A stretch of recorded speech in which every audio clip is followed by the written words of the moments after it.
the line, joining us live. I'd like to give you a little background about the press freedom situation in Nigeria. Okay.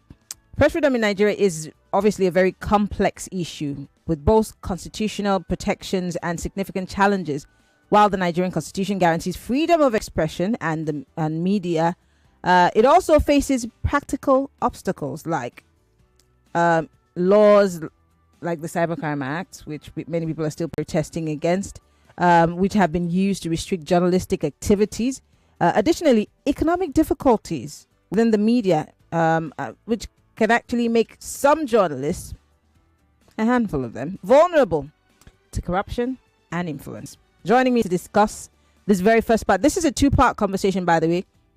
I'm hoping I can keep my guests till the other side of the clock, but Omoyele Sowore joins us on the other side of the clock. But right now, I'm being joined by the Deputy Director of SERAP, Kolawole Oluwadare. Always a pleasure to have you join us on Hard Facts, Mr. Oluwadare. Welcome to the show. Yeah, thank you very much, Maryann. It's always a pleasure. I love how you have been speaking about this whole Cybercrimes Act side by side, freedom of the press and free speech, because this is also a fundamental human right, whether we like it or not.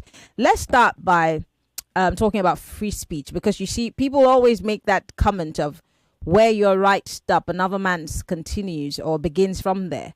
But in Nigeria, can we say that there is such a thing as free speech?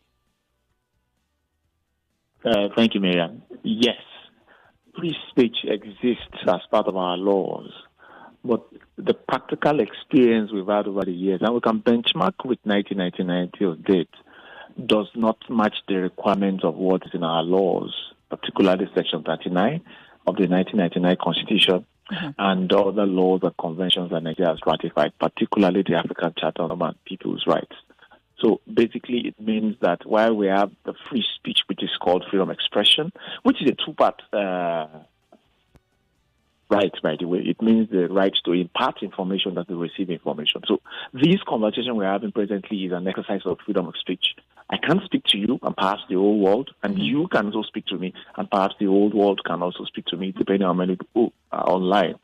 That is what it means. But in reality, we've seen the way government, public officers, politically exposed persons, and even influential Nigerians and perhaps artists have used various instruments of states, particularly law enforcement agencies and the laws that we have, to clamp down on free speech, which is why within the context of this conversation, there can be no media freedom without freedom of expression, which is why it has always been our advocacy that we cannot fight for media freedom in isolation.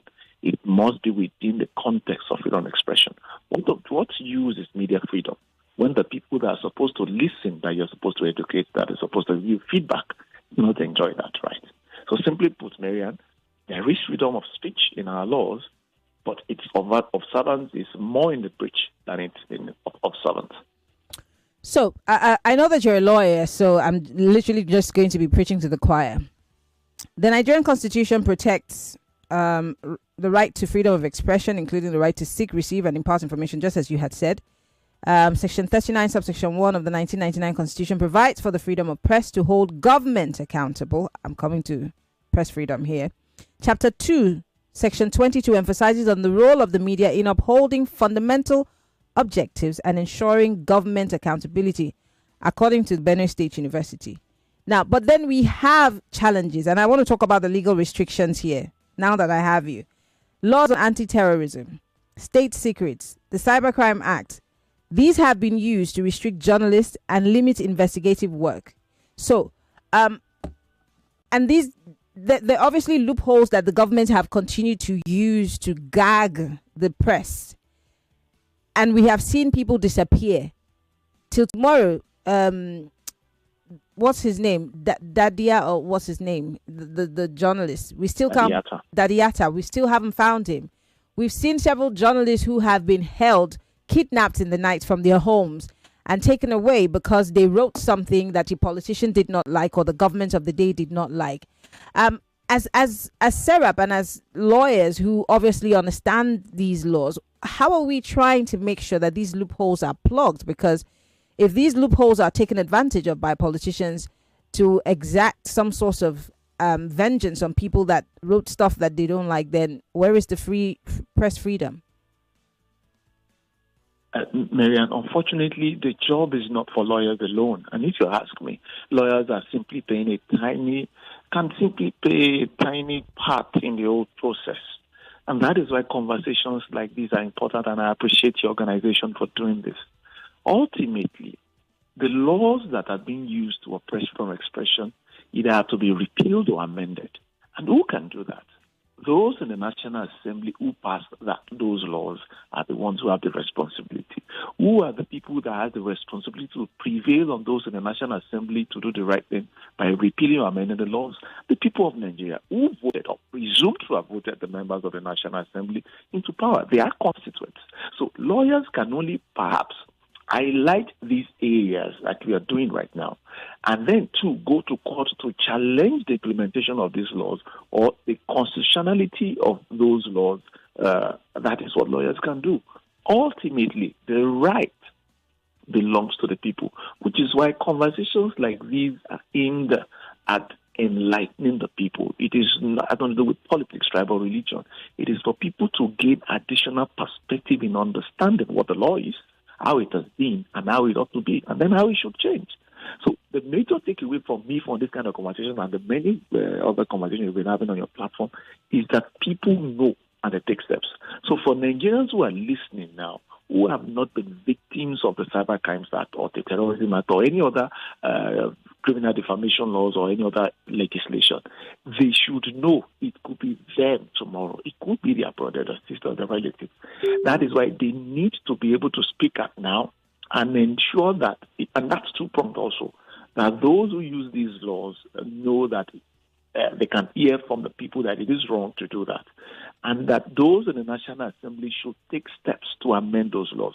And that is why you see, for context, in 2024, Nigeria amended the Cyber Crimes Act.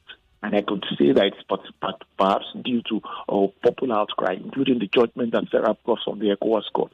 But the amendment did not cure the defect in that law, particularly Section 24 of the Cyber Crimes Act. Mm-hmm. And that is ultimately the power belongs to the people to prevail on those in the National Assembly, to repeal the law, amend it as possible, and then to ensure that there is popular public outcry against public officers, politically exposed persons, and even influential Nigerians from using these laws to attack people who either speak out on social media or even members of the media. I just want to, for clarity purposes, I just want to emphasize on this. Now, you have already just mentioned that you got a ruling from the ECOWAS court. Now, you've also challenged as SERAP several government policies in courts, including the misuse of this Cybercrime Act, which has become a thorn in the flesh of many people, not just journalists, but literally anyone else who wants to speak against the ills in society. What is the current legal status of the controversial Section 24, and why are security agents still using it? The law we have now is the Cyber Crimes Prohibition and Prevention Act 2024 as amended. So the sections that were amended in the new law, there were 13 or 14 sections that were amended in the new law. But primarily, the one that is of most importance and has been used consistently against freedom of expression is Section 24.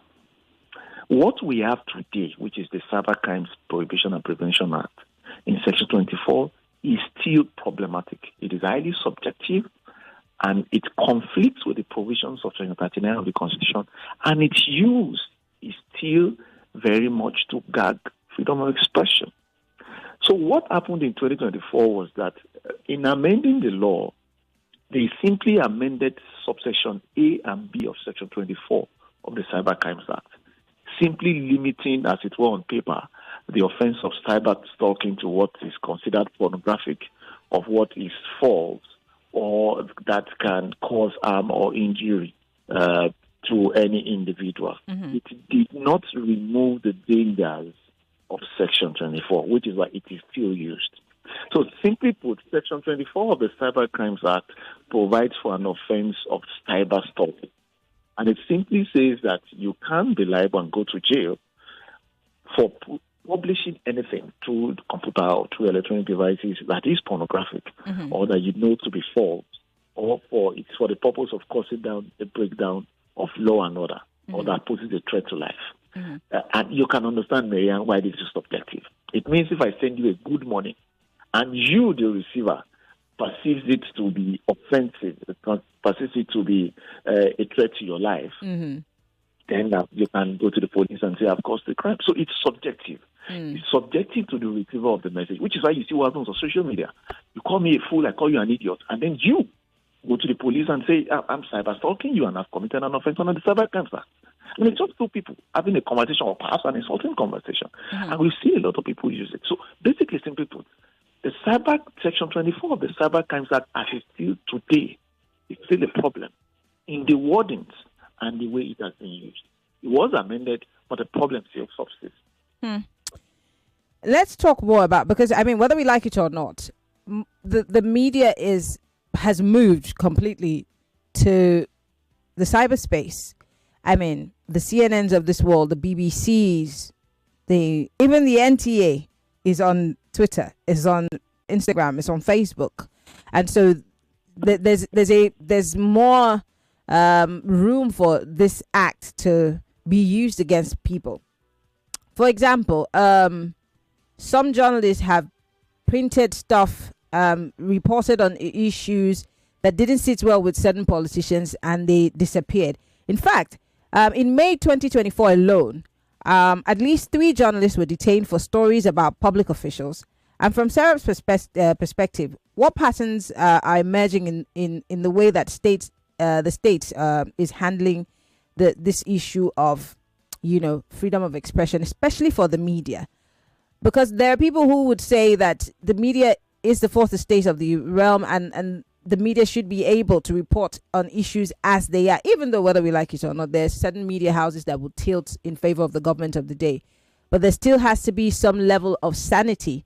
And how can we have that sanity if every time somebody comes up with stories or reports that they have done about certain people and they're ducked, and it will take an Omoyele, Sowore, or a Dele, Farotimi, or a few people or some celebrities shouting and screaming and protesting for the person to be let go? How should the state be handling this issue? Thank you. So I think that the state, which is the Nigerian government, at all levels and across all arms of government, owe a very important responsibility. The executive, which includes the police and law enforcement agencies, need to be careful in the way they implement laws, including Cyber Crimes Act. The legislature needs to also be mindful of that in enacting these laws and be sure to be quick to repeal and review the laws. The judiciary also should be very alive to responsibilities to interpret those laws to conform with the Constitution, the human rights guaranteed in the Constitution, and the articles and the conventions that Nigeria has ratified. But most importantly, I think it is a reflection of society. So what we're talking about the Cyber Crimes Act and its use to clamp down on freedom of expression, particularly online, is not new. Clamp down on freedom of expression has always happened even with the traditional media. Before the digital space began to bloom, we have criminal defamation laws, we have laws against treason and code that have been used against people. And that is why there needs to be an understanding for tolerance to whatever is perceived as deemed offensive, which brings to mind the decision of the European Court on Human Rights as far back as 1976 on the fact that freedom of expression also means the right to be offended. It means that I have the right to freedom of expression, and you have the right to be offended by what I say.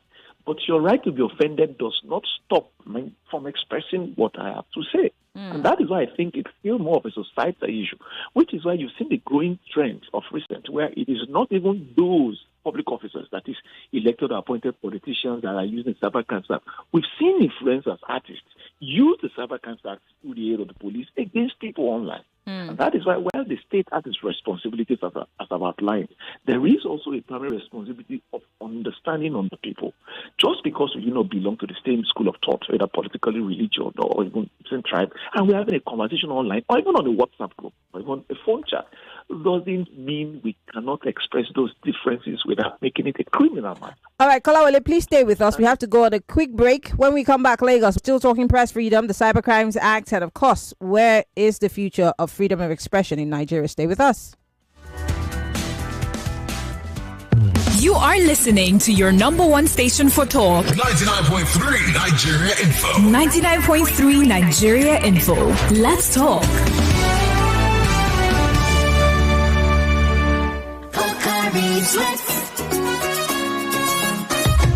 My ions, please, can't get enough. My ions, please, give it to me now, now. It go rehydrate till you replenish your ions with Pocari Sweat. Rehydrate you faster, easily observe. Pocari Sweat, give me some more. Pocari Sweat. What can your bank do for you? Meet Jane, 25 years old. She's been having troubles acquiring a loan from her bank. This is not okay at all. I've been on this queue forever, and you're saying I should fill another form. What's going on? What can your bank do for you? Meet Frank, 27 years old, held up in traffic and making fruitless transactions. Mama, I have saved the airtime, even the electricity charges. I don't know why it's so difficult making this payment. Introducing Sowore, a lifestyle digital bank that's designed just for you. With one click, you can make easy and fast payment transactions, pay bills, and even acquire easy loans. Hurry and download the Sowore app on your Play Store. Visit Sowore.com for more information. Sowore, borderless banking. Anything I want. Mama, they don't dash me 20,000 naira woof. My pikin, who dey dash 20,000 naira for this kind time? That they dash everybody will get smart cash account 20,000 naira. You mean them go dash me 20,000 naira a woof too? Yes, so mama. That they dash all old and new smart cash users 20,000 naira woof. Oh yeah, tell your yard people make them dial *939# or download Smart Cash app to open their own account. Make themselves enjoy 20k a woof. Every time when you buy airtime or pay bills with Smart Cash, you go chop inside your 20k. Terms and conditions they shall. I don't see my own a woof. Oh. Smart Cash, powered by Airtel. Start your children's day with a great taste of Ovaltine, enriched with multi-nourishment, calcium, malt, and vitamin B12 to support learning and playtime. Ovaltine, smart choice for smart kids. For 3 great seasons, the fans have fought with passion and fire. Their best they brought. The banter was bold, the debates were tight. Each word a weapon, each match a fight. But now it's bigger, the stakes much higher. The battle returns, and it's full of fire. Grand Battle 4 with Femi and the gang on 99.3 Nigeria Info. The stage is bang. In partnership with Sports Salon, we raise the game with glory, honor, and a shot at fame. Think you've got what it takes to score? Then step right up. It's time for more. Live auditions for Fan Battle 4 are on Saturday, May the 10th from 10 a.m. at Nigeria Info Studios, 267A at Tim Ian Crescent, Victoria Island, Lagos. Fan Battle 4. Let the battle begin. Topisto tomato mix don show. Topisto tomato mix na tomato mix wey Mohan Agro Foods dey produce. Dem dey produce am for Calabar for Cross River State. E dey inside a very beautiful 70-gram sachet and na 50 sachet dey inside 1 carton. E dey thick and tasty and you fit use am take cook stew, jollof rice, sauce, egusi, spaghetti, eforiro and other better correct wakis dem. Wetin make Topisto tomato mix different na the taste, and you fit find am for all leading supermarket and for any market wey dey near you. If you want make them supply you or you want be distributor, make you call 0704 800 0558 or 0803 570 0177. Topisto tomato mix. The difference, not the taste. Are you ready to unlock your full potential? Join us as we celebrate 10 years of empowering futures. Whether you're a budding entrepreneur or a hardworking professional, we are here to support you every step of the way with our expert guidance and tailored financial solutions. The horizon is yours to explore. Join us today and start your journey to a brighter future. For more information, you can visit us at any of our branches close to you. DDMFB, empowering futures. Mr. Teacher, please, what happens when children come to school? How is it that they leave home very neat and return looking so different? Non-stop action, ma. All the learning and sports burn energy. So those sweat stains, dirty uniforms and shoes, they show that your kid has been very active. Now, wow. Your kids need nourishing energy. Give them Milo at breakfast. It has nutrients that support energy release to help them get the most out of their day. Milo, energy to go further. Milo! Mommy! You want to watch YouTube? Not my phone again. Every time YouTube.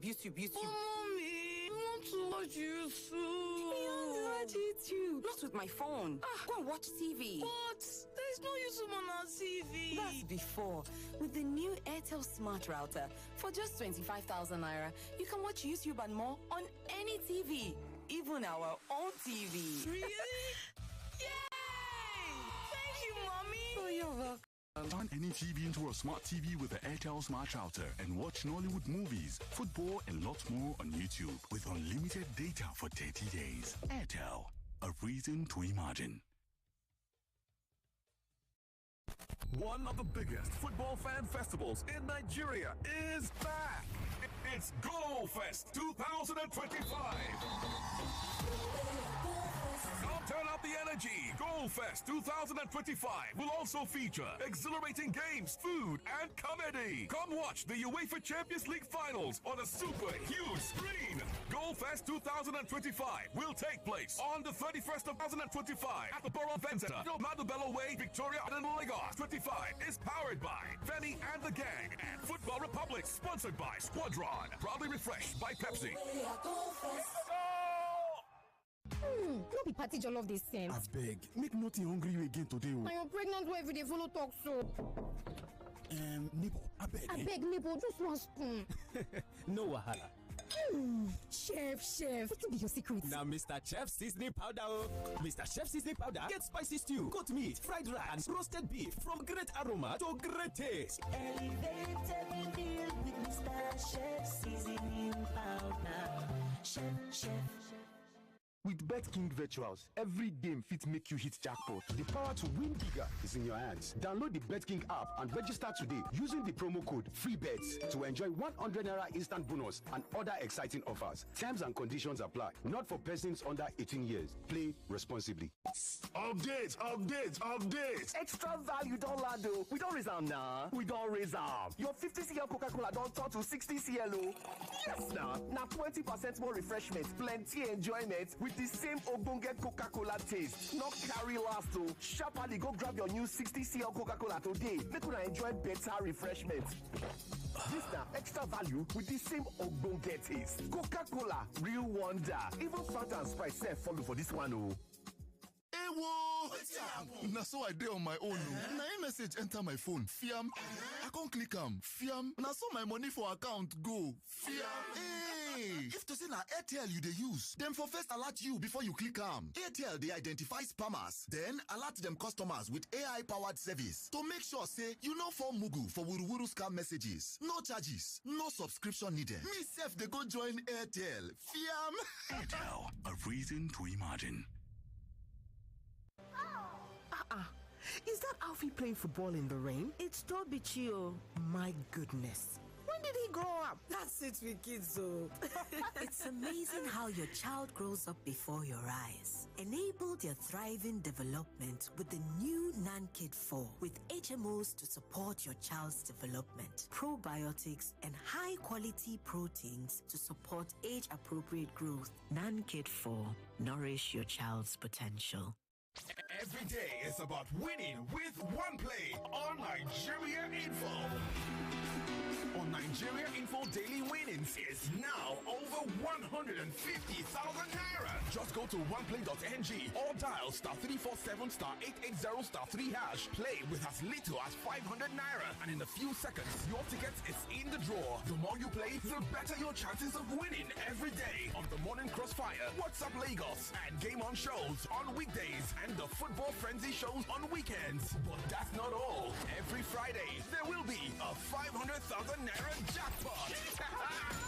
Playing during the week automatically qualifies you for the weekly jackpot. Your chances of winning are the same, whether you play on oneplay.ng or dial *347 *880 *3#. Remember to play responsibly. Not suitable for persons under the age of 18.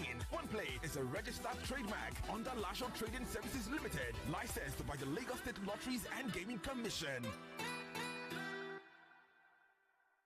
The stage is set as Femi and the gang, in partnership with Sports Salon, presents Fan Battle 4 live auditions. The spotlight is on and your moment is just around the corner. It's your first step towards becoming a Fan Battle champion, getting the 1 million naira star prize and so much more. Date, Saturday, May 10th. Time, 9 a.m. prompt. Last call for entry, 12 p.m. Venue, Nigeria Info Premises, 267A, Etim Ian Crescent, Victoria Island, Lagos. Bring the energy, the passion, and that fan fire. Get ready to grab the mic and show us what you've got. You'll be asked to speak for 1 minute on one of the following topics, picked at random. If you could erase one match from football history, which would it be? What is the most overrated skill in modern football?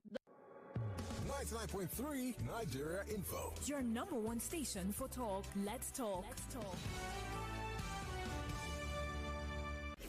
This is Hard Facts on Nigeria Info 99.3 FM. My name is Shegwa Rinze.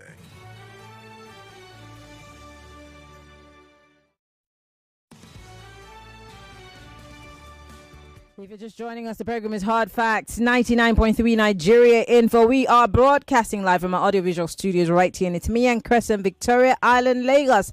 I am Maryann Okon, and this is Hard Facts. Today we're talking press freedom and the Cyber Crimes Act, why a lot of people are kicking against it, and why we're experiencing that level of high-handedness that we see every day in Nigeria. And my guest is Kolawole Oluwadare. He is the Deputy Director for SERAP. He has also, in not so many words, also said that, look, it's not just the politicians that are being high-handed with this Cyber Crimes Act. Even some, social media figures, some celebrities, people are just taking advantage. So the fingers that we're pointing at the politicians are also pointing right back at us. If we must have a level playing field, then it starts with us, right? Anyway, Kolawole has been standing by while we went on that break. Mr. Oluwadare, thank you so much for joining us yet again. I like to have conversations like this and talk solutions. What is the way forward? Is there any solution to dealing with this issue of press freedom from the media angle? Free speech from those of us who have to speak. I mean, social media is where everybody is right now. What is the way forward? I mean, SERAP is advocating that, the level of high-handedness be reduced. So what is the way forward? Thank you very much, Maryann. The solutions are relatively easy, from the short-term, mid-term, and the long-term solutions. And we can always look at it from the two sides. Look that from those in public office and those for the citizens. For the government, it is very easy to say the Cyber Crimes Act needs to be amended. I'm not asking for a total repeal of the law.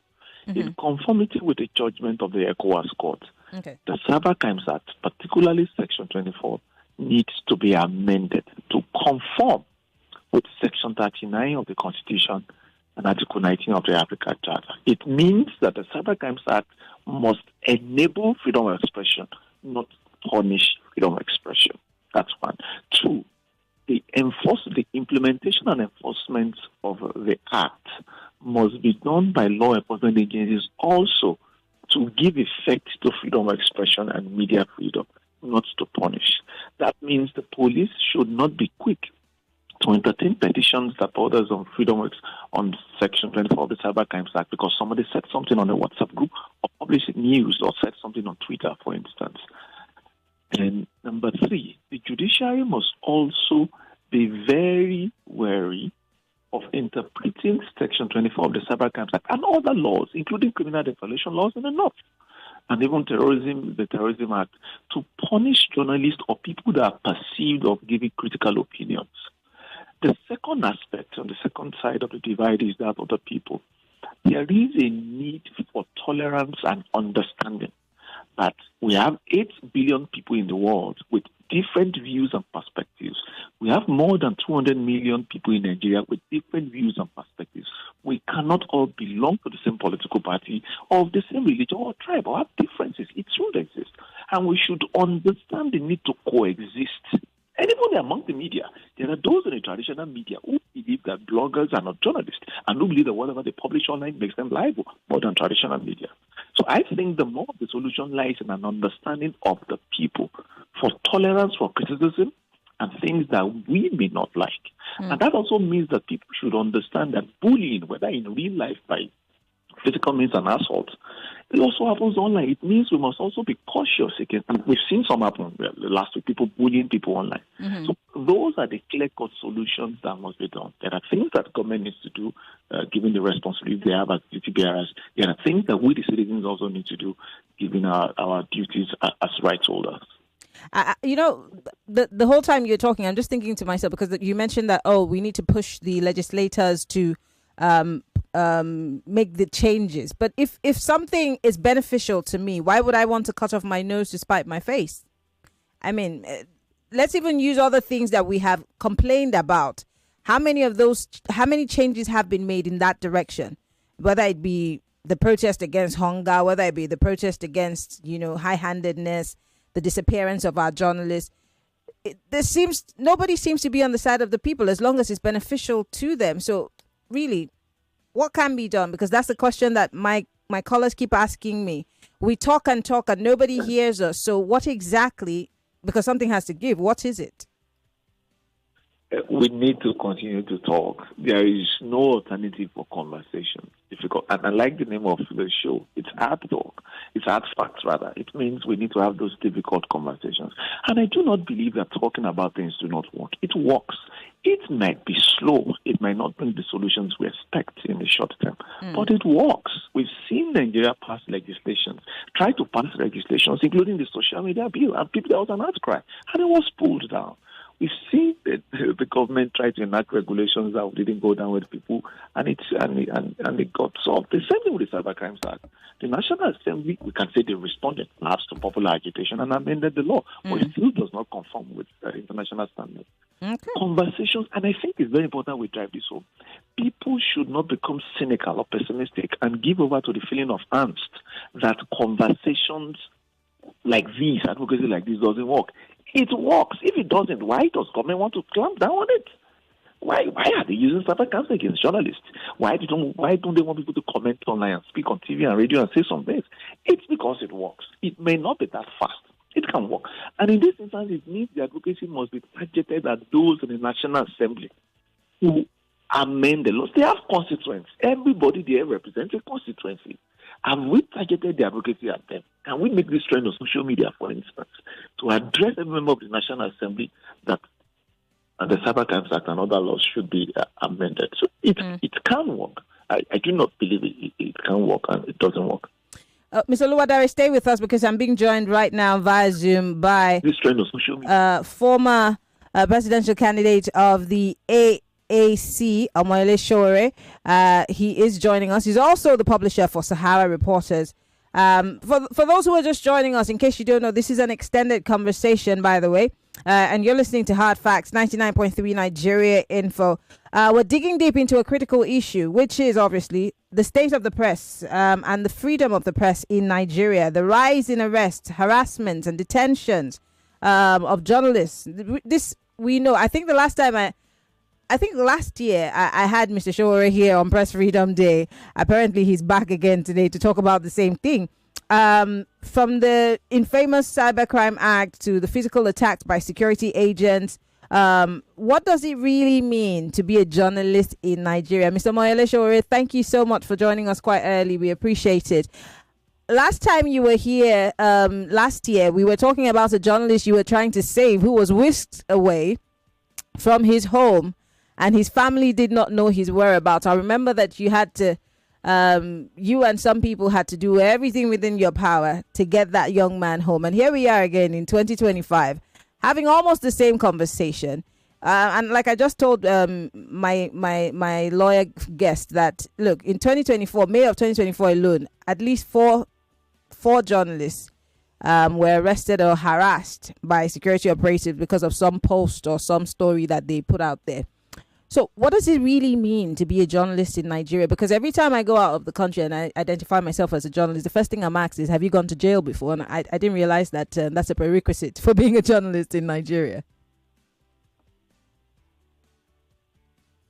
Well, it's to understand that the frontiers of journalism has expanded.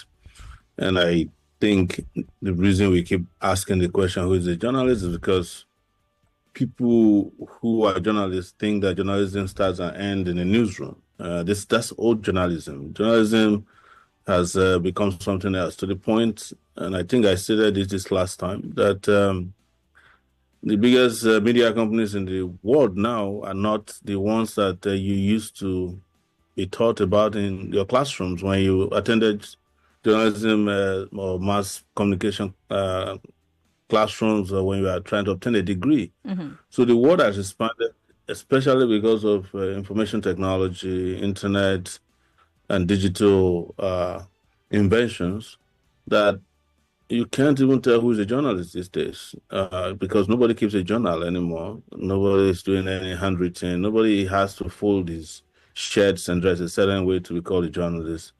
Everybody who is exchanging information and imparting it and assuring that they're using it to fight for their own rights and reaching out to mobilize for things that keep society sane, see themselves as journalists. So, because what I get asked all the time is, oh, you're not a journalist if you didn't go to journalism school. And I'm sure you probably follow a little controversy recently where I think it was one of the media aides to Wike who was saying that some people are not journalists because it's so sad, because I remember in the late 90s, I had to go and fight at the NIJ to get him to graduate from the NIJ. But the interesting thing, I'm talking about Larry Olayinka now, interesting thing about it was that even at that time, people who were going to NIJ were not seen as journalists. They were seen as people who had crashed into journalism because it was a crash course in journalism. So here we are, 2025. That same person is a gatekeeper for journalism. I'm saying all this so that people can understand that the frontiers for journalism keeps expanding on a daily basis. It may not be the same for medical doctors. It may not be the same thing for lawyers. It may not be the same for other professional bodies. But because journalism is the oldest profession in the world, and I've been saying this because some people will disagree and say it's a prostitution. No, it's not. The reason being that the people who found out and reported on prostitution of a journalist, the ones who say, "Oh, there's some." That's a very funny one. Let me push you further. You have been arrested. You've personally faced prosecution. Yeah, in court every other day. Unfortunately, whether it be the Buhari administration, whether it be the Tinubu administration, how has the environment for journalists in Nigeria changed in the last decade? I think what changed in the last decade with journalism is ownership. And the ownership in journalism, I think, is deliberate as well. Change that people who are politically exposed started investing in journalistic concerns. So if you look at the major, some of the major news platforms in the country today is owned by the president. The Nation, TVC, and a bunch of radio stations across the country. If you look at News Central, it's owned by a politician. Most people don't know that it's owned by James Ibori, former Delta State governor, controversial one for that matter. So that in itself affected likely, the practice itself. But I think the biggest issue for journalism is internet media. It just kind of blew journalism out of the waters. Why the old journalists, the print electronic. The registered ones are still grappling with what happened. We just have had an information blowout that everybody's involved now in sharing information and producing content. So it is that boundary that people are struggling with. I think those who are in journalism themselves. And this is something I predicted several years ago, that the biggest journalism platforms may no longer be Punch or Daily Times. That's dead. I think they're back now. Or Vanguard. It will be an online newspaper. And all of them are now online anyway. So who buys print anymore except people who place obituary ads and they want to see it again? Otherwise, I think the combined circulation of print newspapers in Nigeria is not up to 50,000. And I think we're exaggerating, because even the editor of the print has already read the news that it's going to be read tomorrow. So who's going to wait for a physical newspaper to find out what's happening? Nobody. And so I think it's a changing landscape, and I hope my answer follows your question. I think it's a changing landscape in my view that we should be talking about. I also want to drag you, because you said that you're saying that ownership. You're saying that politicians own media houses, but you're a politician and you own Sahara Reporters. Well, that may be true, but I did not. It's either true or it's not true. Well, what I'm trying to explain to you is that the politicians I mentioned, their newspaper or their news platform, they owned them while they were already politically exposed when they were in office. I started Sahara Reporters before the idea of politics came into my sphere. So Sahara Reporters I started 2005, 2006. I wasn't involved in politics in that. Partisan politics. I do not deny the fact that I've always been a political junkie, because I've always been interested in politics, but never joined a political party until 2018. The Committee to Protect Journalists reports that at least 8 journalists are killed and over 300 attacks have been reported on the media during Buhari's administration. In your view, has President Tinubu's government showed any signs of reform, or is it just business as usual, or maybe worse than it was before? It is worse, because if you look at the number of journalists that have been attacked and dealt with, particularly with the use of the Cybercrime Act, you know that President Tinubu meant the business of decimating the media. And the fact that apart from just, these extra legal attacks, or you can call it legal because the laws are in their books, there are a bunch of bullying going on, cyber stalking of journalists. There's been cases we have noted of invasion of privacy, electronically of journalists, so that using the DSS, they have a whole lot of system in place where they can break into your phone and try to figure out who is giving you information and going after them quietly and secretly. So the nature of attacks has also changed from what it used to be. They don't need to come and drag you out of bed anymore to attack you. They can freeze your accounts, and they're using, libel. They're using criminal defamation. They're using civil defamation against people that are considered distributors of information as not favorable to the government. So the reason they go after me the most is not because it's not only because I'm someone who is a pro-democracy activist who is always after them. The thing they hate about me the most is the fact that I founded a media company that is seen as giving them help. Well, Kolawole Oluwadare is with us. Omoyele Sowore is with us. We're talking about press freedom. We're going to have to go on a quick break. When we come back from that break, I want to toss back to Kolawole because of something that Sowore said. I remember that the early parts of the late parts of last year and the early parts of this year, we were going back and forth about Dele Farotimi and a book he wrote, and it bordering on harassment and libel. And this is something I want to get a legal perspective from Kolawole when we come back from the break. But we're live on Facebook and on YouTube. Go post your comments, your questions. We'll be right back after these messages.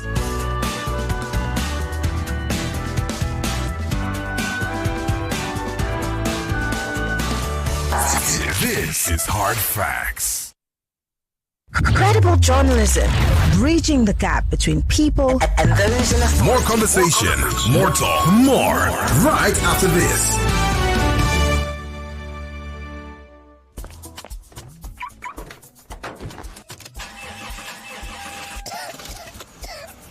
Oh no, not my engine again. What is all this now?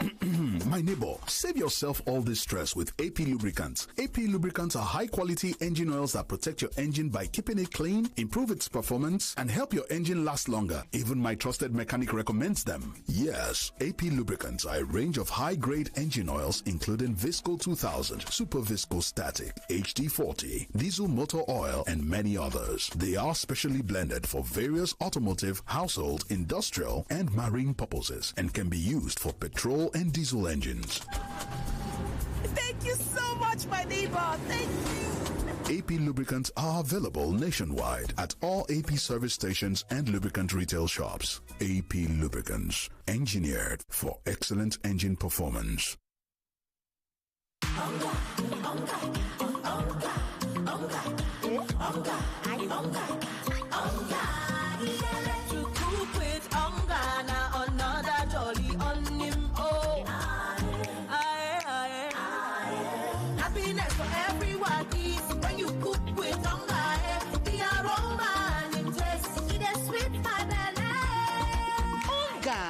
For ogbonge taste and aroma. It's amazing how your child grows up before your eyes. Enable their thriving development and the care they need with the new NanKid 4 with HMOs to support your child's development, probiotics to help your child's digestion and development, and high-quality proteins to support age-appropriate growth. And all of these work together to support your child's development and growth today and tomorrow. NanKid 4, nourish your child's potential. Now ask for them. We don't run them.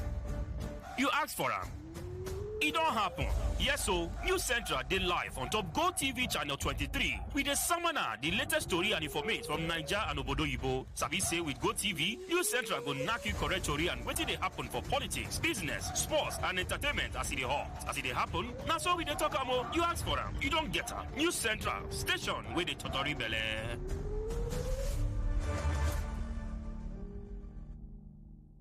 Oh yeah, pay your money from the back. I beg, I don't get change, yo. Conductor, take the money. I don't come again. Where I won't find change for this big money now? Okay, just take the money. Auntie, I don't get change, yo. If you know say you don't get change, you better come down now. Calm down, boss. No need for change. I go pay for everybody inside this bus. Plus you and the driver there. Cash, madam. You get money, yo. No be so. I just want to share the goodness. In fact, soft drink. Bring one Malta Guinness for everybody. It's always a good time to share goodness and spread positivity. Malta Guinness. Enjoy a world of good.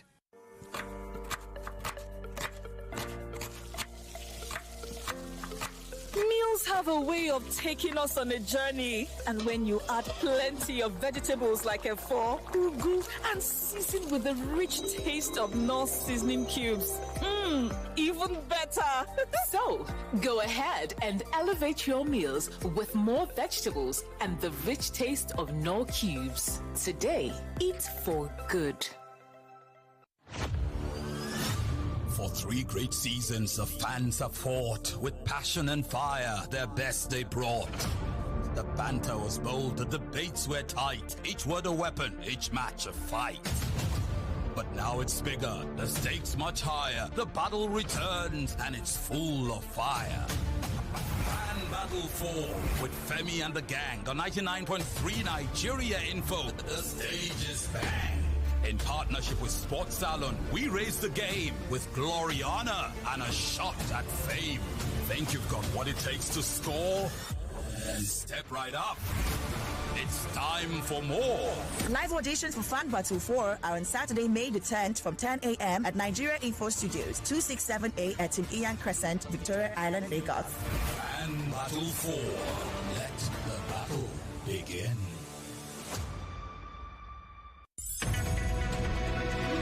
We're back. We're back. We're back. We're back. We are back.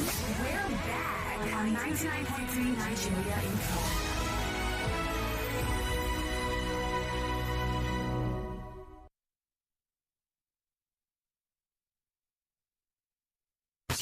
You get what you sign up for when you join the dial. We've always been victim to every situation. Why did Ghana rejected the incursion of the Western boy into their country? Why do you think a president will just go in and feel like he's a king? Get some excitement to go with it. Teams in the Premier League is vastly improving. When you have a relationship that has no name, you won't be entitled. All in a bid to give you great talk. 99.3 Nigeria Info. Let's talk. It's 5 o'clock.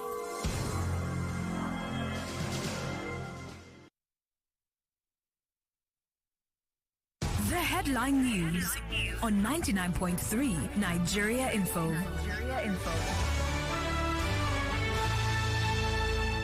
Lagos, here are some of the stories we're monitoring at this time. But in summary, a federal high court in Abuja has admitted key evidence as the trial of IPOB leader Nnamdi Kanu resumes, while U.S. National Transportation Safety Board says pilot error and poor safety practices caused the February 2024 helicopter crash that killed Herbert Wigwe, his wife, son, and 3 others. Lagos State Ministry of Agriculture launches new food system strategy to boost food security and cut prices by up to 50%, as the Oba of Lagos, Rilwan Akiolu, condemns the rising get-rich-quick mindset among Nigerian youths. Minister of Education Tunji Alausa says WAEC and NECO exams will go fully computer-based starting November this year, as educationist Dr. Peter Ogundoro says students are not to blame for the poor 2025 UTME results, blaming systemic failures, poor teacher training, and the lack of digital tools. Federal government inaugurates committee to review and reform the National Youth Service Corps. Senate is set to debate President Bola Tinubu's tax reform bills today after postponing discussions during its resumed sitting. Federal High Court judge in Abuja rules that all prosecution documents must be shared with Nnamdi Kanu's defense team before being presented, while Professor Patutomi rallies opposition leaders to form a shadow government aimed at challenging President Tinubu's policies. But Information Minister Mohammed has called the move unconstitutional, insisting that any legitimate opposition must go through the National Assembly. PDP chieftain Segun Showomi says the party remains organized and intact ahead of the 2027 elections.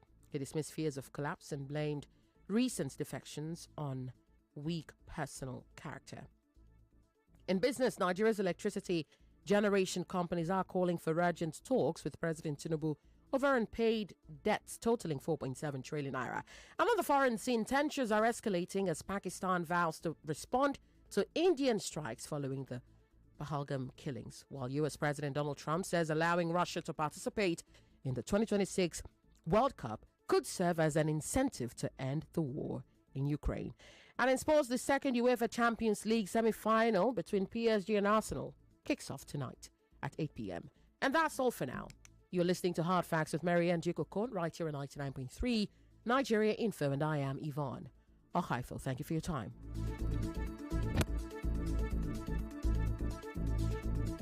Nigeria Info, your number one for news. Always spot on, fresh and direct on 99.3 Nigeria Info.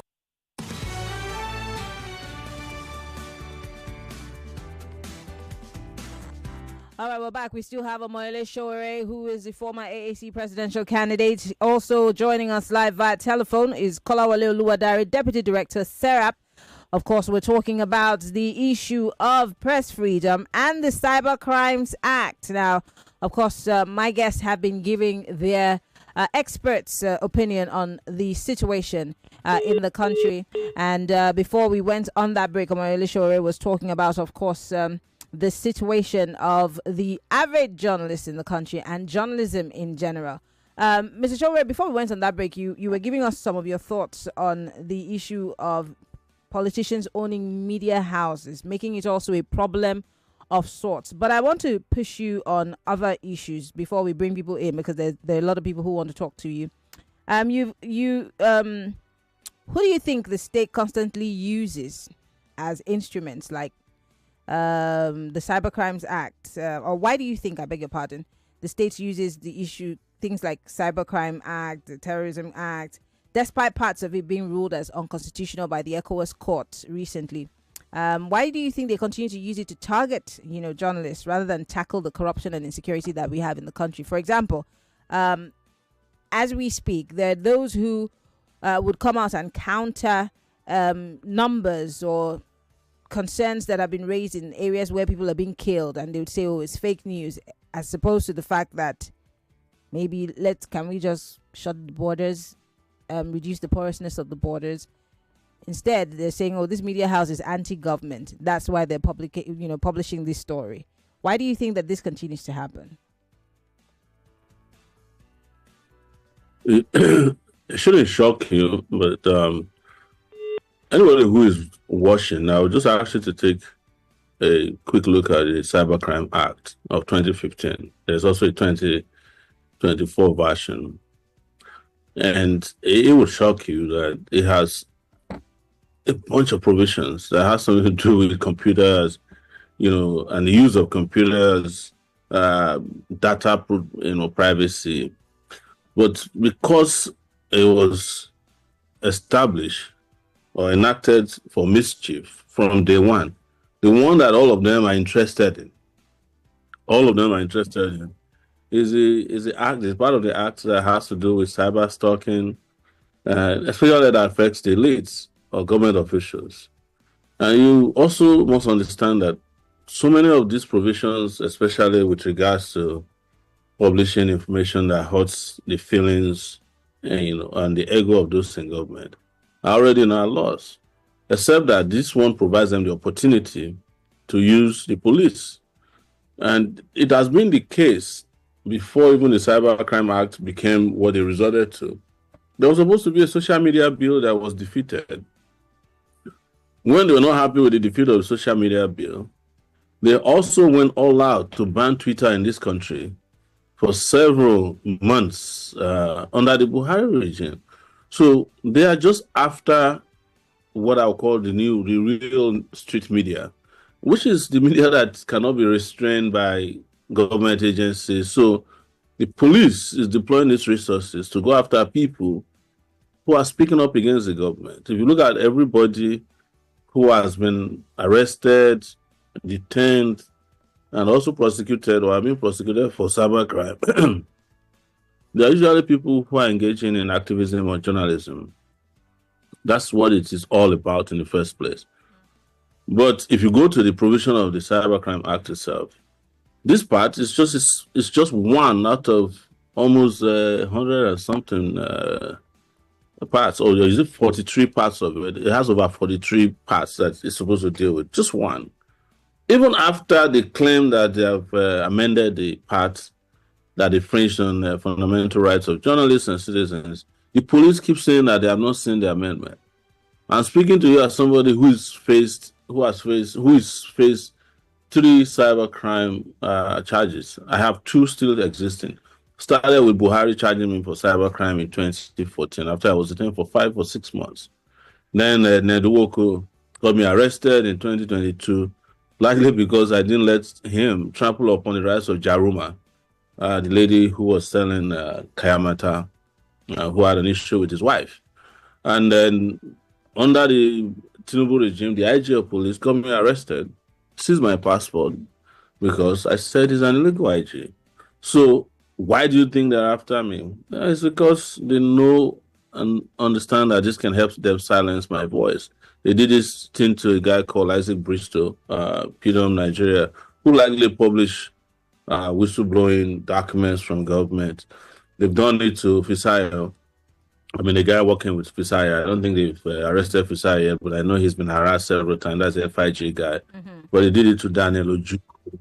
I don't know how many people have gotten out of, particularly the National Cybercrime Center, who have been detained for these flimsiest of excuses. Jaruma, I accompanied Jaruma there twice because she said she disclosed that the former governor, I think in Zamfara, has 2 wives, and that one of the wives was a friend of his wife, and she was the what's it called? She was the best lady at the event of his wedding, and he got married. How's that a crime? Especially, how do you deploy police resources to go after such rubbish? And then you have in the country terrorists are taking over, kidnappers are kidnapping left, right, and center. General violent crime has gone up. I don't know by which percentage, but everywhere is down with insecurity. And you leave all that to major in the minors and minor in the major issues. So police is number one, of course, and our notorious friends at the DSS. What is sad about the police is that it is resources that was invested into track kidnappers and violent criminals to gather intelligence that they are using in this very frivolous pursuit of social media commentators. So I practically have to pull out somebody once every 2 weeks, every Cape Market day, arrested by the police for cybercrime. And we couldn't, I get harassed all the time. Also, it's not like they stop. Even after arresting me, they still come and try to. They bully me a lot, but I mean, I don't give a damn about that. But I'm just explaining this to you that this is meant to suppress free speech. That is what it's all about. But they were able to hide behind a law that, interestingly, was enacted and signed into law by President Goodluck Jonathan, that everybody says is the nicest guy. You've always said that journalism is not a crime, but with the increasing, in quote, militarization of dissent, I mean, you saw the young children who were paraded on television after a protest that you led. Do you think journalism in Nigeria is now an act of civil disobedience of sorts? Because, for example, I have watched television. I've seen on channels and on Arise where politicians are asked direct questions and they say, well, if you don't want me to answer, I'll stand up and leave. That's happened to me many times also on my shows. And this points to the fact that maybe you guys are a rogue media house, or, you're anti-government. Can we now be considered as civil disobedient guys? I mean, journalists. See, my concern is that journalism is not responding to repression or the high-handedness of government or general erosion of fundamental rights the way it should. If it was, we wouldn't be having this. We wouldn't be having the problem, because I wasn't a journalist when I was student union activist, right? But I was impressed with what the news magazine was doing. That was used to be the Temple PM News. Interestingly, or sadly, these platforms were run by an onaga, the best, most resilient, most anti-government platform. Even when they banned them, they kept operating against the military. But in those days, they were publishing, they will ban them, they will raid them, they will still publish. But they are the same people now who are defending the erosion of free speech and the rights of journalists to freely publish. They are the ones harassing and bullying journalists across board, both online and offline. So that's the sad part. But I think journalists in the country should rise up and do what journalists in the rest of the world do. What is that? Right? What exactly is that? It is to become conscientious objectors, to object to what is wrong in our country by damning all the consequences. You look at the US, for instance, Donald Trump has been going after the media. But he's not only going after the media, he's going after the academia, he's going after schools like Harvard. No, they're not begging him, they are fighting back. There's something I saw online today, it was a letter he wrote to Harvard. And you know what they did to the letter? They circled all the grammatical errors with red, and sent it back to him and say, if you went to school, probably you would have understood the importance of education. It's powerful, you understand? And students are rising up against him, and here, sadly, the student unions or the National Association of Nigerian Students has become an appendage of not just the presidency, but the office of the son of the president. So they can do an allegedly because he's come out to say he doesn't have any business with them because he's not a student. I'm the one offering my opinion. Who have you ever seen the new NANS leadership? I saw the mama. We call it almanac in those days where you have you list people, and I saw the almanac today, and I can bet my last that no one of them is a student. Has that not been the case in the past decades? Because I've always asked myself how these people are so old. Because you're saying that change, Tinubu said is not a student. You don't have to be a student to be a NAS president, or to be their patron, or the chairman of the board of trustees of NAS. I think that's what Tinubu is now. Interesting. Let's deviate a little bit and talk about some of the issues that we're facing today as a country, as opposed to the attention that the media is being paid. I talked yesterday on this show about the fact that there's a lot of distraction by politicians. And like I said, I categorize you as a politician now because you ran for office. We're talking about infighting between politicians. And I'm not saying that these things are not important in a way, but it's either we're talking about Wike, or we're talking about Akpabio and Natasha, or some very distracting things, as opposed to the hunger, the poverty, the starvation, the insecurity, the porousness of our borders, the number of people that are dying every day in Plateau, in Benue, in Katsina.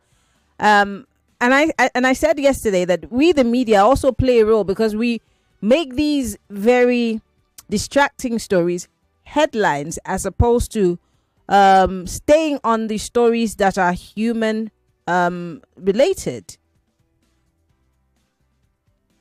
I don't think you should blame the media. That is the job of the media. The media is here to amplify news, whether it's what you like or you don't like. Sadly, the mainstream media, because of its inability to innovate on time, has to follow trends.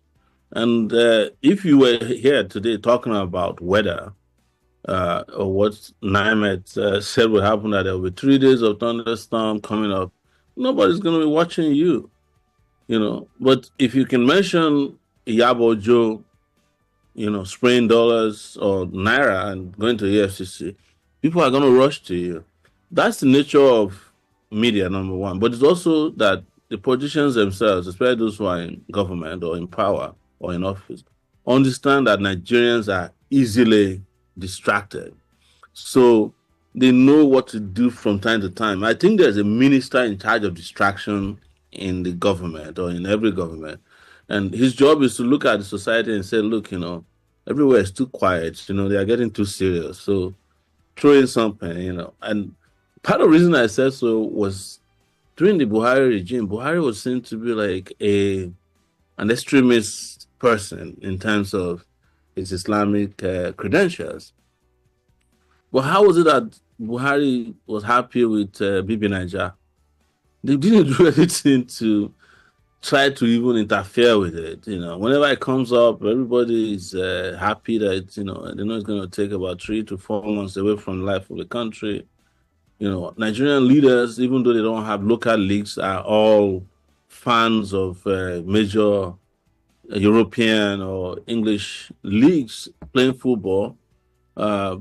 So the reason is that they love the distraction. They want the distractions to keep coming, because while the distractions are happening, more people get killed, ask about it. They increase, I think they're increasing tariffs again, So you don't get to ask about serious social-political issues. You're right. Those distractions are very important. Last week, we were talking about how NAN's president was beaten up and the injuries were very, very scorching, and people just were talking about it. And suddenly, everybody was moved away from that to talk about VDM being arrested by the EFCC, and and then we're talking about that, and another thing will happen. So I want to agree with you that yes, there's a ministry in charge of distraction within Nigerian government, but don't blame the press. The press is doing what it ought to be doing. Your job is to carry news as they're happening. So whether it is somebody dying or somebody just getting married or divorced, is all part of the job of the media. So it's and you can't really professionalize. Oh, you can't say that. Oh, this is my niche. I'm only going to be talking about serious news. If you do that for a while and your patronage is low, nobody will tell you before you start making headlines that don't make sense. Okay, well, if you're just joining us, the program is Hard Facts. I'm opening up the phone lines now. We're live on Facebook and on YouTube, Nigeria Info FM. Post your comments on Omoyele Sowore, Kolawole, Oluwadare, also joining us via telephone. I wanted to talk quickly about, the case of Dele Farotimi, because this also was something that I had to speak to so many people over and over again about his arrest. And I want to get a legal perspective from Kolawole, because the man is coming back to say, I'm suing for this illegal detention. And the way that things, were done, it seemed like it's a level of high-handedness. I don't know if I ever spoke to you, Mr. Sowore, on this issue of, they picked a particular part of the slander. I think, yes, I think he talked about the fact that he was being slandered in the book. And there were several people who were begging, but now Dele Farotimi saying he's suing security officials for picking him up. So let me come to Kolawole first. Mr. Oluwadare, I'd like for you to comment on, can we classify what happened to Dele Farotimi as a gag on free speech? Yes, because there is no way we can consider the way any perceived wrong that is thought to have been done as an approach that we can't speak on the implication of freedom of expression. This conversation about the criminal liability for defamation has gone on for too long, and it is clear. Criminal defamation, just like sedition, they have no place in our laws. They exist in a form, but they shouldn't be it for a civilized democracy. Defamation essentially is a civil wrong, and damages should be enough remedy. The fact that they exist in some form in the criminal code and in the penal code, it's itself an indication that we are yet to fully give effect to Section 39 of the Constitution of Freedom of Expression. So whatever perceived wrong they are done, there are avenues to address that in a civil court. And that is why the impact of such actions against them is negative on freedom of expression. Do you support his idea of, suing security agencies for his illegal arrest and detention? Of course, that's a different matter entirely. That is not with it. It's a fundamental rights issue, but it's the right to fair hearing and the way they've gone about arresting, if you can call it arrest, and then transporting him and then dealing with the whole matter. That's different from freedom of expression. Yes, he has the right to do that, and he might as well succeed in court. And that is why the way our law enforcement agencies and perhaps the community, the society views crime and the way to address criminals is wrong. I've seen politicians use the word like, I was treated like a common criminal. And to me, whenever I hear that, it appears to me, so are you saying criminals should be treated wrongly? And then because you're an agent of crime now, you should be treated wrongly? That is a way to undo crime. And the law is clear. As for the powers of arrest of the police, the limits of such powers of arrest, how long they can keep someone in custody before taking the person to court, and even the conduct of police throughout this process. The law is clear. So just because someone appears to be liable, and when I mean liable, I'm not saying the court has found the person guilty. The person is being investigated, arrested, detained, doesn't mean there are no rules for how that person should be treated. That is the whole lesson of the right to fair hearing and the provisions of fundamental rights. So he would have a case against them, I believe. And I'm sure that if he has a day in court, the police, if they've gone about his arrest wrongly, of course, they'll be liable for that. Well, Mr. Oluwadare, thank you so much for speaking with us. I know that we've kept you beyond your time. Thank you very much. Kolawole Oluwadare is the Deputy Director for SERAP, and he joined us via telephone. Thank you once again. Thank you very much. All right. Well, Omoyele Sowore is still with us. Your questions, your thoughts and comments is what we're going to take right after this very short break. Stay with us, Lagos.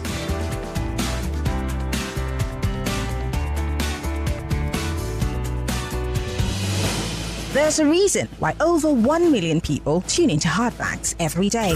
We discuss in-depth stories with sources behind the facts. The Lagos State High Court has convicted, suspended the Chicago certificate story. It's never going away, is it? Show with stories for the day. You hear diverse voices and opinions. And she was meeting her friend with her husband, knowing that. You should not feel happy because... More news and information coming up. We'll be back in a moment.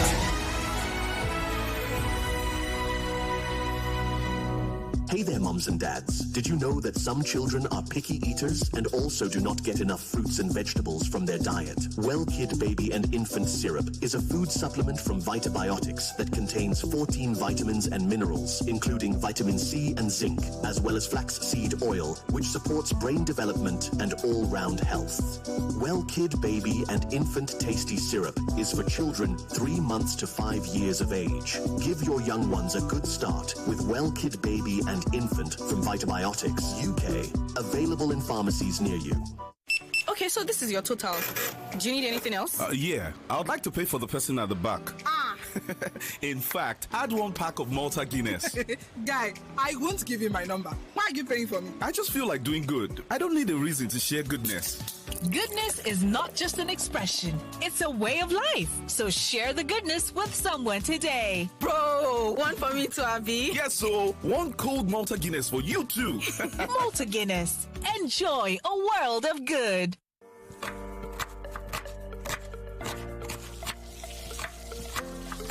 Meals have a way of taking us on a journey. And when you add plenty of vegetables like efo, ugu, and season with the rich taste of North seasoning cubes, even better. So, go ahead and elevate your meals with more vegetables and the rich taste of Knorr cubes. Today, eat for good. Sometimes true power no be by muscle. As I did so, I not get the power to run 10,000 kilometers. But you see, when it comes to winning, I get that power. If not to win bigger and biggest, I get the power plenty. The power to win bigger in your hand with BetKing Bet Builder. You fit pick multiple predictions like who go get yellow card, which player go score with high odds, we go make you win bigger. Download BetKing app today. Register am with promo code FreeBets. Make you too enjoy 100 Naira instant bonus. Terms and conditions apply. Not for persons under 18 years. Play responsibly. Mommy, you want to watch YouTube? Not my phone again. Every time YouTube. Oh, mommy, you want to watch YouTube? You want YouTube? Not with my phone. Go and watch TV. What? There's no YouTube on our TV. That's before. With the new Airtel Smart Router, for just 25,000 Naira, you can watch YouTube and more on any TV. Even our own TV. Really? Yay! Thank you, Mommy. Oh, you're welcome. Turn any TV into a smart TV with the Airtel Smart Router and watch Nollywood movies, football, and lots more on YouTube with unlimited data for 30 days. Airtel, a reason to imagine.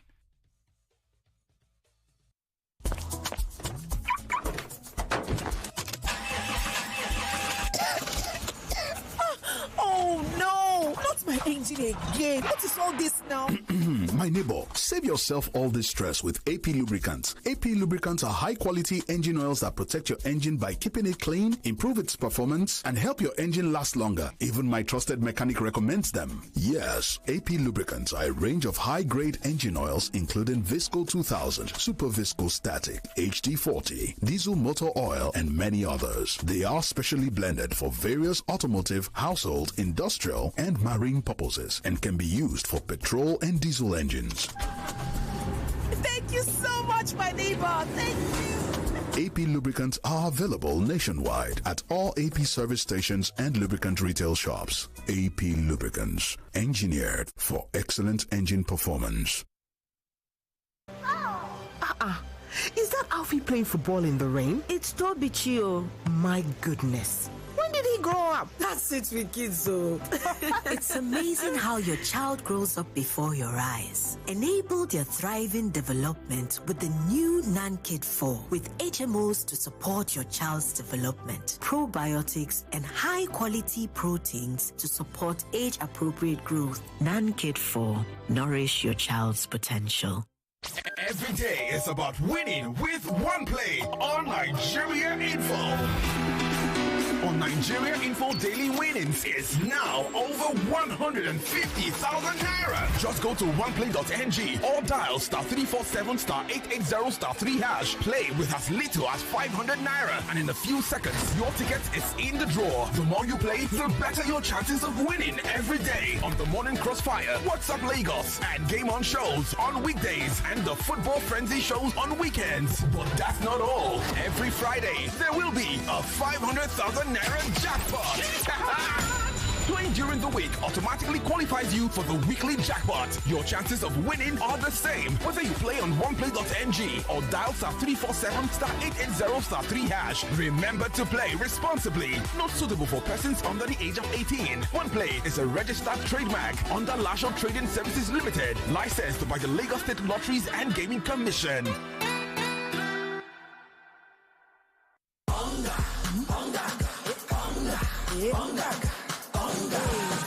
It's the greatest for me. Hunger makes your cooking fun. Happiness, we go fill your belly. Enjoy the taste and aroma daily. Hunger for great taste and aroma.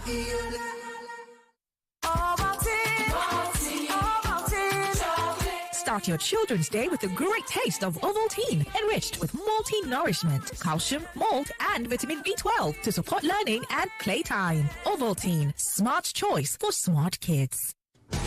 Welcome back to your number one talk, news, and sports station. This is Nigeria Info.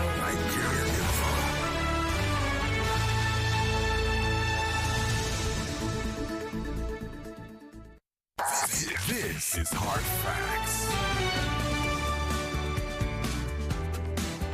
All right, we're back. 0201-277-0993, 0201-465-7190. That's the number for the ladies. If you are watching us live on Facebook and on YouTube, post your comments. We still have Omoyele Sowore with us. 60 seconds is all you have. Hello. Hello. Yes, Hello. hi, how Hello. are you? Good evening. Can you hear me? Good afternoon. Yes. Good afternoon. I can hear you. Go ahead. Okay. Good afternoon to my president, Mr. Omoyele Sowore. I'm Ezekiel by name. And Thank you. what I want to, yes, sir. What I want to briefly discuss this evening is very simple. For me, Nigeria has expired since 2014. Now, see what is... Sorry, say that again. President. Say that again. I said Nigeria has expired since 2014. I beg your pardon? Now, it's a fact, but let's leave that. It's not a fact. So let's just leave that. It's not a fact. Okay, accepted. Good. Accepted. You are doing your job. I'm also, I have my right to express my expression. Just like we are talking about. You have people trying to enact a law which they are not. What I'm just describing in this country is we are always after the effect. We are not after the cause. If people are online, you understand, ranting and speaking their mind, expressing their view, what has bring about that? Okay, what does government exist for? Government exists for the protection of life and property. Are these things being affected? Now, in a situation whereby these are not being affected, what do you expect the citizens to do? To just remain dormant, docile, not saying anything? So, and for every action, there is equal and opposite reaction. So that's what are you talking about? Hello? Okay. All right. I was hoping there was a question there. No, the point, the fact is more or less like a contribution. Okay. Because I'm a member of TIB, so I know what my president stands for. Okay. So, but you just that we have to call the spade a spade. All right. You Thank understand? you very much. Everyone has the right to express his mind, to express his opinion. All right. Thank you very much. I need to take other calls, but I do appreciate you and your thoughts. 0201-277-0993. That is for the males. For the females, 0201-465-7190. Hello. Yeah, good evening, Ampa. Good evening. Thank you. And also good evening, Mr. Sowore, your guest in the studio. Yeah, please, I just want to make a kind of a contribution and a recommendation that, okay, for instance, now take at the case study how, the political, we are not yet in 2027, but you can see that, these political cabals and, politicians have started, canvassing towards the next elections and all that. What I am trying to ask is that, is there anything that we can do now as public? Because what Mr. Sowore stands or represents is that, is fighting as a freedom fighter for us to take back our own country. I think the way they have started canvassing, is it not better that we also, like the masses now, start public engagement, try to form some kind of group using social media, using, other avenues to meet physically, to interact and to see how we can be able to, mastermind plans that, we outweigh them during, 2027 elections and all that. Okay, I'm going to let Mr. Sowore speak and then I'll add a thought. Go ahead, Mr. Sowore.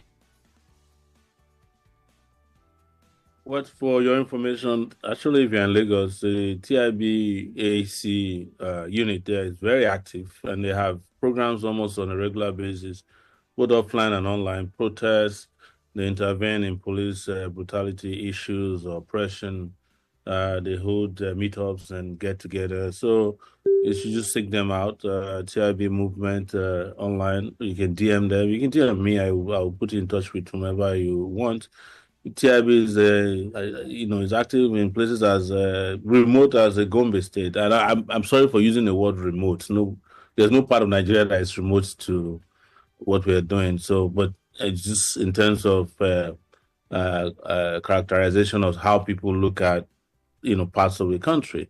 So we're everywhere. And if you want to join, you're free to join. I think this weekend there's going to be an event for young female activists in Abuja. If you want to join, it's just strictly for females, even though guys will be there to listen to them, because we always take it for granted that women don't have a say in our political life. We only need them to use them as, billboards during elections to wear party clothes and clean up after we're done with rallies. But in my experience in political, partisan politics in Nigeria is such that whenever I go to vote, women are first to get there and last to leave. They are always patiently queuing up. If you look at number of registered voters, it's almost 50-50. But you look at our laws, we are discussing giving them 35%. How do you give 35% to 50% of voters? So the rest belongs to men because we live in a men's world. So we want to start that conversation early for younger persons in the country to be assertive, not to let anybody just characterize them as somebody was taken from anybody's rib. Nobody was taken from anybody's ribs. None. Everybody came into this world. We just happened to have a different gender, makeups. Except nobody came from anybody's rib. If anybody came from anybody's rib, by now I think women would have grown more ribs than men, because apparently a lot of them are doing better than men. Okay, let me take another. So go ahead. I just brought that up because active on all levels. All right. All levels. Yeah.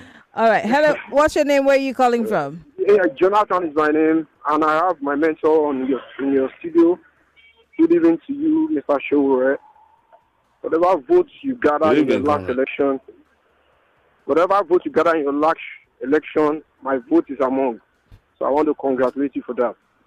Having said that, I'm sure they didn't count. I'm sure they didn't count your votes. They just allocated votes. Really? Yes, it's possible. Yeah. But I will keep on voting for people like you, whether they count it or not. I voted for Gani for those times. Gani for me those days. What I want to say is very simple. Yeah. Sowore is playing his part. We as Nigerians, Maryann, if you check the percentage of people that are registered and percentage of versus people that come out to vote, you will see the huge gap. Nigerians have a lot to do. A lot of percentage of what are registered will not come out to vote. Will not even come out to register and get that voter's card. I'm just appealing. Sowore is playing his part. We should be ready to play our part. 2027 is not too far. Everybody should get it, especially this leadership on board. All of us should get on board. Whoever is not getting voter card in his lifetime, to go and get it. And Sowore is standing there. All right. Enjoy your evening. Thank you, Jonathan, for calling. 0201-277-0993. That's the number to call. Hello. Hello. Good evening. Good evening, Maryann. Yes. Sorry, please. Turn off your radio. Yeah, I have. Sorry, in the car. This is Malik speaking. Maryann. Sowore, good evening, please. Sorry. Sowore. Good evening. Do you know funny thing? I never liked you before, but I realized that you are the only presidential candidate that are doing the right thing before the election. Nobody else. The rest just come out sometimes to election and campaign. But you are doing the right thing. Show them example, telling the youth what they are supposed to do. But I will not blame you, but I blame we, the people of Nigeria, that will see the right candidate that will still collect 1,000 or some grains and other things and vote as well for the rest of 8 years. Like I said to them, election has consequence. Whatever we do today, we harvest tomorrow. You've done your part, and I'm happy. I even said in one on the radio that you are the only presidential candidate that are ready for election. The rest are not ready. More grace to your elbow, and I pray one day you win. And I see that thing you keep saying you do it, but if you don't do it, I'll be I'll bite your ear. Good afternoon. Thank you very much for calling. In case you're just joining us, we're talking about press freedom, we're talking about the Cyber Crimes Act, and we're talking about, of course, a better Nigeria. Hello, welcome to Hard Facts. Oh, Maryann. Turn off your radio, please. Sorry about that. Okay, Godman here. Go ahead. Yes, please. The other guest that came, I wish he was here to hear what I wanted to say. So he was talking about, Mr. Sowore, good evening. Thank you for all you do. He was talking about we just talking, that bare talking is enough. I don't think so. You have to walk the talk. In other climes, when the government is not, you say it's government to the people, or for the people, by the people. When the government, people were elected, they are not doing their job. What should we be doing? Our democratic rights, our civil rights, is to go on a protest. And we speak with the protest. We don't just sit down, just talk. And that's why these people keep doing what they're doing, because all they just feel is that they'll just talk. That's all they'll do. They'll talk. That's one thing I love about Sowore. He's a good example. This man fights. He doesn't just talk. He walks the talk. He will go and protest. Sometimes even put his neck out there. He's so bold and courageous. I might not agree with him in everything. But we Nigerians, just like the other caller said, we need to stand up and do what Sowore is doing. Join in this protest. All of these politicians, look at them. They're just sitting down talking. Tinubu the other time didn't go out for a protest. He protested with a large crowd. And that's what we need to be doing. And that's the only language they will understand. Okay. And I really pray Sowore for this. And I think all of us should stand with what Sowore is doing and fight for our rights democratically and lawfully. And please, just one more thing, please. Just one more thing, please. Your time is up, Godman. We need to take other calls. I really appreciate your thoughts, but we need to take other people's thoughts, okay? If we take only your own, then we will not live here. But I want to quickly just take one more call and then read the messages that are coming in on our live stream. Hello. Yeah. Good evening. Good evening. What's your name, sir? Where are you calling from? Yeah, I'm calling from Lagos. I'm a Nigerian. I want to first thank Sowore for his avid position on leadership in Nigeria. If we cast our mind back to the pre-1999 era during the military, I thought that every Nigerian, irrespective of tribe, religion, or region, we stand up for democracy, that Nigeria will be a new state. But at this time, no politician in Nigeria can say, they don't have any defense to say they are going to do the right thing after about 20, 25 years of democratic experiment. We took our troops to Liberia and Syria alone to give the people peace in an internal strife. But today, no Nigeria have the right to life again in the blazing destruction of lives and property by external aggression. Even the military are not given the right to do their job. And nobody says anything when people are moved down everywhere in Nigeria. the Minister of Agriculture cannot change anything to provide food because the farmers don't have the right to farm in their villages any longer. And so there is no defense from any politician or any political party. Okay. It is not this government that is the major point, but from the beginning, I have to let you go. I'm so sorry. I have to let you go. I really was hoping that you would land, but thank you very much. I want to read some messages that are coming in so that we can allow everybody to obviously speak on this issue. Someone here says, I want to ask your guest, is he fighting for the betterment of Nigeria and Nigerians or for a chance to get into the office of the president? Just put a pin on that, Mr. Sowore. Someone says, I would like to ask Mr. Sowore, what do you plan to do about the interference of foreign power in Nigerian politics and the election vis-a-vis what's happening in Burkina Faso at the moment? He says, I'm your big fan. God keep and bless you. 2 questions in one, Mr. Sowore. Well, what does the president of Nigeria do? He's a chief leader of the country who protects and help everybody to attain their potential. So if I'm saying I want to get into the office of, maybe it's because the person is person I've seen as the leaders of Nigeria, people who have been in office for their own personal interests. That's why they think that getting into the office of the president is luxury, because whenever we have a president, we hear about the guy who closes down the road, have soldiers to beat people up, or buy private jets, and their children are riding offshore on others. That's what they know about presidents. But my wanting to get into office is not to go and do that, because there's nothing I haven't seen in this world.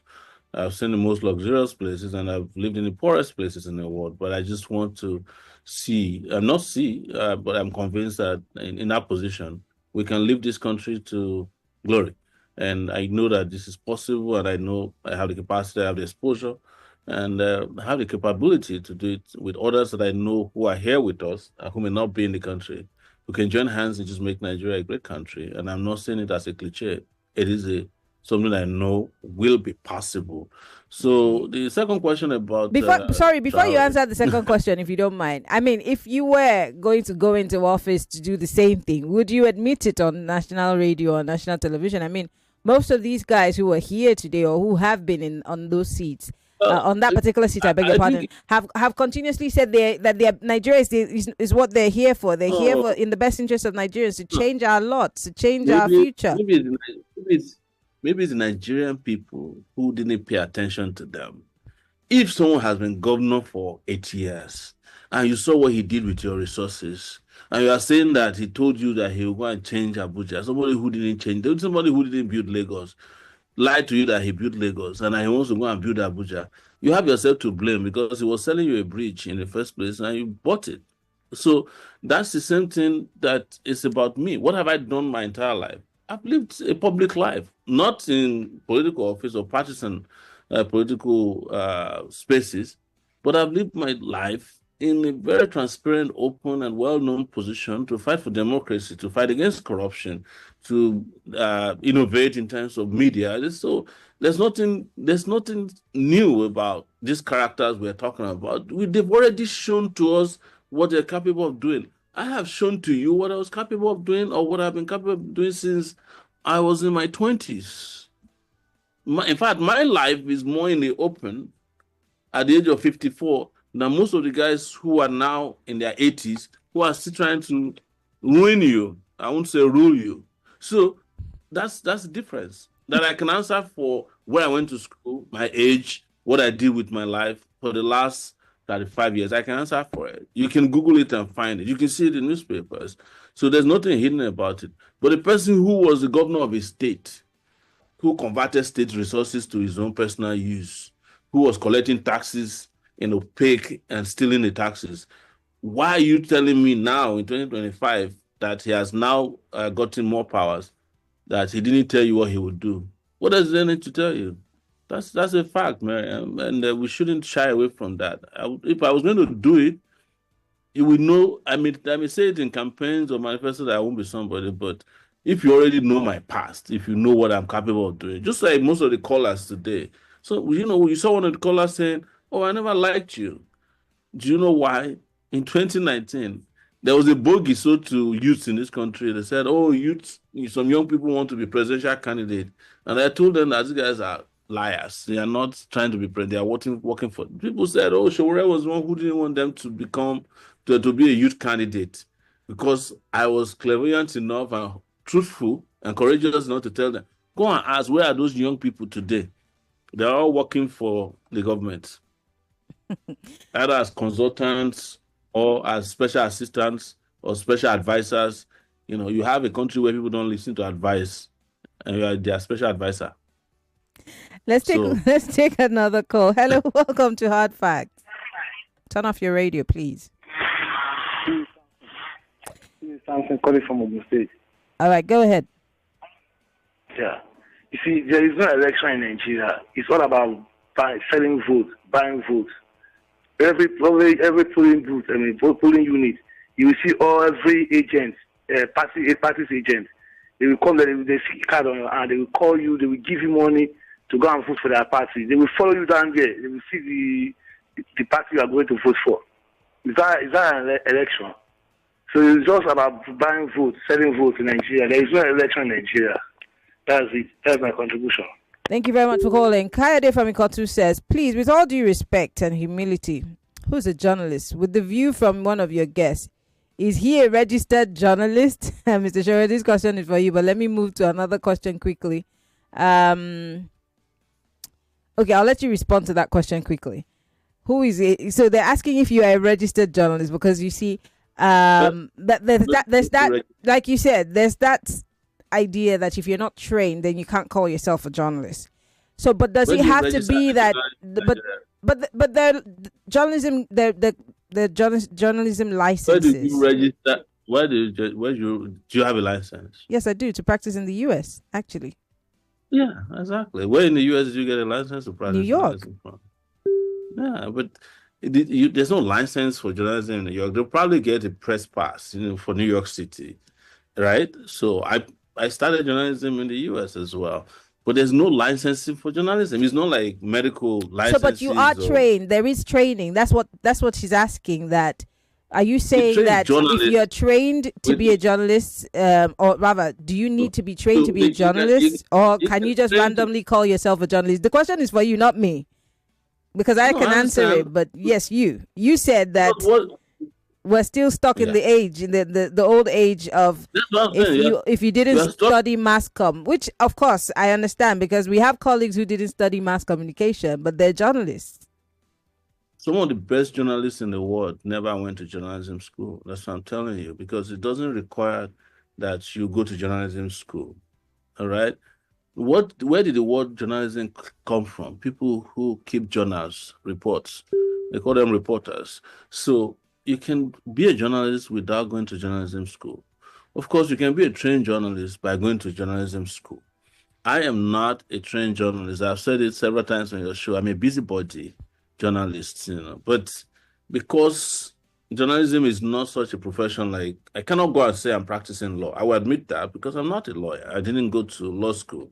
I cannot say I'm practicing medicine today because I didn't go to. But you'll be surprised in another 5 years, a person who's never been to journalism school can become a doctor because of artificial intelligence. Your next best journalist, so be registering to become journalist. Your next best journalist is AI. Yes.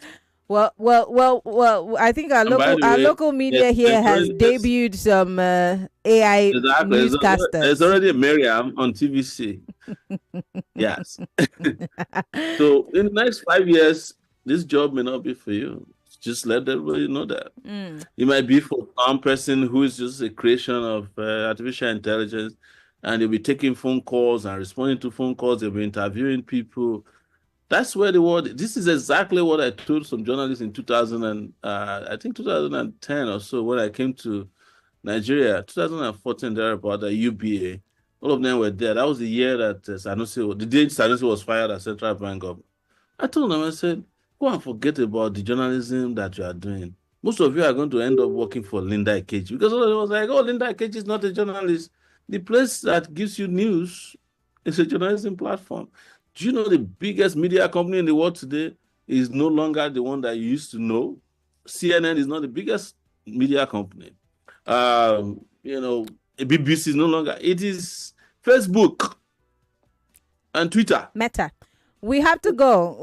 Our time is fast spent. We have about 30 seconds. I want to say thank you. Omoyele Sowore is the former presidential candidate for the AAC and, of course, the publisher for Sahara Reporters. Thank you so much for coming on Hard Facts. We appreciate it. Always a pleasure. Thank you. And I want to say hello to the guy who said it's not only talk, it's talk and do. Okay. Yes. All right. Well, Lagos, we want to thank you all for being part of the conversation. This is where we wrap things up. Yvonne comes here with the news at the top of the hour. My name is Maryann Okon. Follow Nigeria Info on all of its platforms, Facebook, Twitter, X, and of course on TikTok. Follow me on Twitter, Instagram, and X, MIMIEYO. That's Mimi Ayo. I love you, Lagos. See you tomorrow on Hard Facts.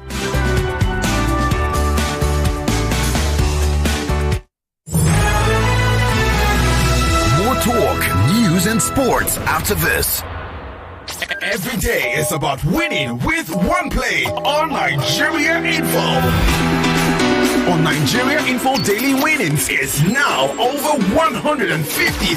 99.3 Nigeria Info. We are more than just radio.